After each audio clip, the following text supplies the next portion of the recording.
Hey there, nature lovers. It is Jackie from Eco Endeavor, and happy Canada Day to all of my Canadian viewers.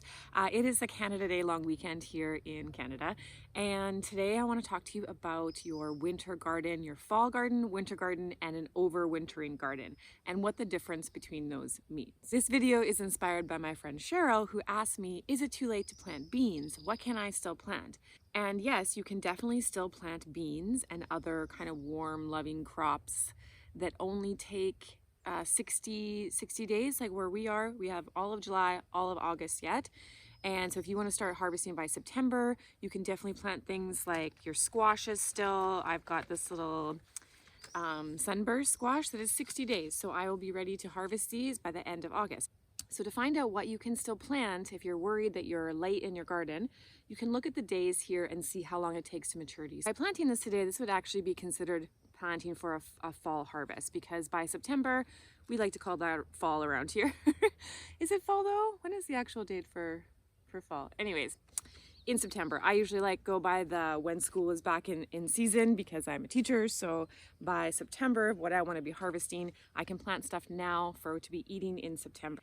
Carrots are for your winter garden, meaning that they need to be in the ground and done growing by the frost. So our frost is about, like, it can be kind of mid-October, but usually now it's like kind of mid-November, and you can always cover if you do get a light frost.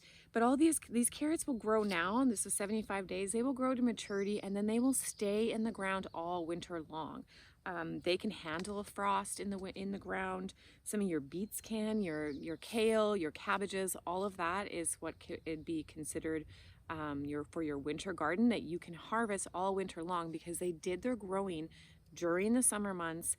They reach maturity before that frost hit, and then they just chill out. They just chill out in the garden, and they're totally fine. You can pick kale all winter long.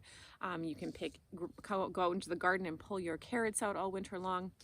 It's a great thing that you should definitely plan for, so that you have all of this fresh stuff during winter. What's the difference between an overwintering garden? So an overwintering garden is like the varieties that are kind of like, they're kind of semi-mature. So they will grow, they're like longer, like your Brussels sprouts, some of your cabbages will slowly grow until the frost, and then they will slow down and not really grow.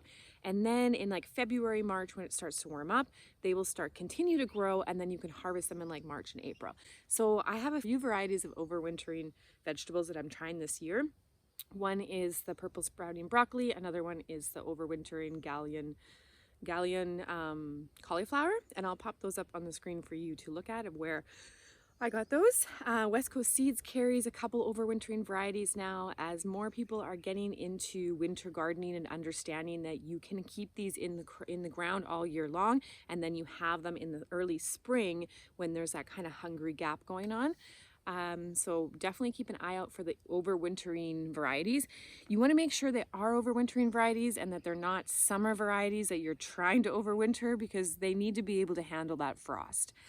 So like something like a snowball cauliflower is not an overwintering one. Despite the name saying snowball, that's not an overwintering cauliflower, and it will not survive the -10 temperatures that we get here sometimes, whereas the galleon will. So that's the difference between overwintering and winter garden, is that the overwintering ones you will not be able to eat during the winter. You will eat them in the spring. And a winter garden is stuff that you are planting late in the summer that will grow the summer season, and then you can harvest all winter long. So today that is the carrots. So I'm going to be planting a few more carrots out, because I want to make sure I can eat carrots all winter long from the garden, and I don't want to have to like process them now and freeze them and blanch, do all that stuff that I did last year. I want to keep these in the ground so that I can actually just go out and pick from them all winter long. Another thing you can plant right now is you can still plant your peas, and actually I just planted a few peas last week, so I'm gonna hold off and I'm gonna plant more peas in like late August, because peas take 56 days. So if I'm thinking, okay, they'll grow in August, September has enough light, September has enough sun for them to grow, then I'll be able to harvest these in October still. And these will not handle a frost, but they will if they're covered. So you can kind of push it if you have some coverings over top of your vegetables. A lot of these you can start, like my cabbages, I wouldn't direct sow in the ground right now. I'm going to start these in seed trays inside, and I actually have started a bunch of Brussels sprouts already because Brussels sprouts take 90 to like 100 to 120 days. So those I actually started in June, which is still, you can still start them now. I think that there is be enough time in September, depending if we have a really warm, or sorry, September, October, if we have a warm October, as we have been having these really warm Octobers. So yeah, that is just like, look at the dates, 55 days.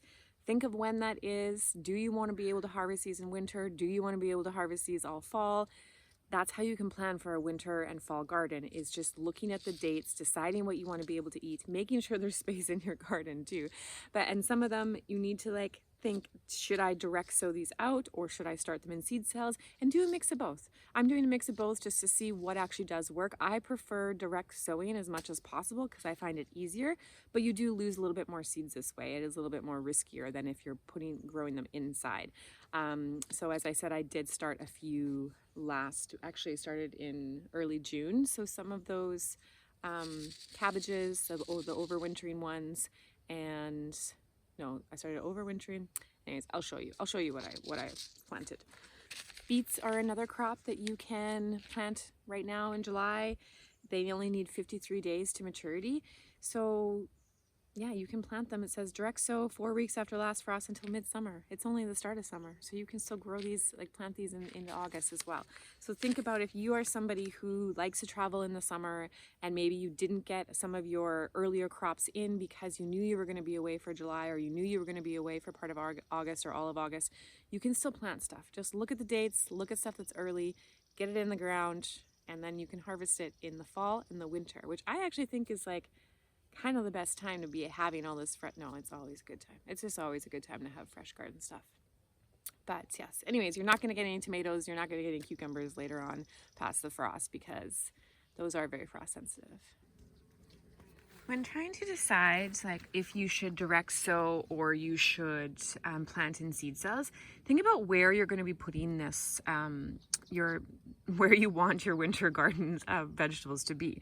For example, this is my hoop house here, and I have my tomatoes and some peppers in here right now, and some onions. After I'm done with all of my tomatoes and my peppers, I'm going to want to fill this with all of my lettuces because those are more sensitive to frost. So I will start some lettuces and maybe even some peas actually in seed trays that I can plant out into this bed once I have harvested all of my tomatoes and my peppers. So that is one thing, and onions. So that is one thing to think about, is like, where do you want these crops to be? For this area here, I will be pulling my garlic in a couple weeks here, and then I'm going to want to fill in that space with something else. So I might start a few beets in seed trays so that I can transplant the beets out into this space for when this space is available. So that's like another thing you can consider. This bed has not been doing too great. My cabbages in here that were supposed to give me a summer harvest are growing very, very slowly, which is quite interesting. I think it's got to do with the soil. And I have amended the bed again because I amended originally with just compost, and now I have actually added some garden soil to it because I don't know what's going on in here, but everything is just growing very, very slowly. My little cauliflowers there. And I planted a whole bunch of carrots in here already with the idea of them being more of my winter carrots, because these were supposed to be my summer. Like, I should have carrots to eat right now, and my carrots just did not grow this year. So I had to replant them many times. Some things I would not direct sow right now would be cabbages. I will be starting these all in seed trays just because it's getting a little bit hot for them. So July and August are the hottest months, and you don't want those little seed babies in here. You want them when they are nice and big. I just had this over top of the birds. This is my best defense against the robins digging in here for the worms, actually, but then they eat all the seeds too and disrupt the seeds. And I've got more beets planted in here already for my winter garden, but mainly because my summer garden just didn't really take off. Like, even the carrots I planted a long time ago, I should be able to eat those already, but just slow growing in these metal beds. I don't know, I'm trying to not blame it on the metal beds, but I really want to blame it on the metal beds. So if you didn't manage to get stuff in the ground for a summer harvest, don't worry, my friends. You can still harvest all fall and winter long with a little bit of planning and have some of your favorite cauliflower. I don't know, does anyone have cauliflower as their favorite vegetable? But have some cauliflower and other varieties like broccoli, other brassicas basically. You can have your brassicas early spring, but with the overwintering varieties if you plan accordingly. But you can definitely have beets and carrots and a lot of your greens and a lot of your brassicas and your carrots and your beets. You can have them in fall and you can have them all winter long if you plan accordingly and plant them now. So again, this could be called succession planting. I like to call it my planning for my winter garden. Like, what do I want to eat in the fall? What do I want to be able to eat in the winter? And that is stuff that I'm planting today, now, this long weekend, and even stuff that I'm going to be planting in August. So that's how we can get the maximum use out of our garden. And maybe you're just a summer gardener. Maybe you don't want to actually plant anything in the winter and you just want to chill and relax. But I find that being out in nature in the garden when the sun is like setting at 5 p.m. is the one thing that like brings me joy during the winter gloomy days. So I want carrots that I can go out and smugly pull from my garden and eat in the winter. And that's how you can do it, is by planting them today or this weekend. So yeah, anyways, happy Canada Day, and I'll see you guys in the next video. Bye.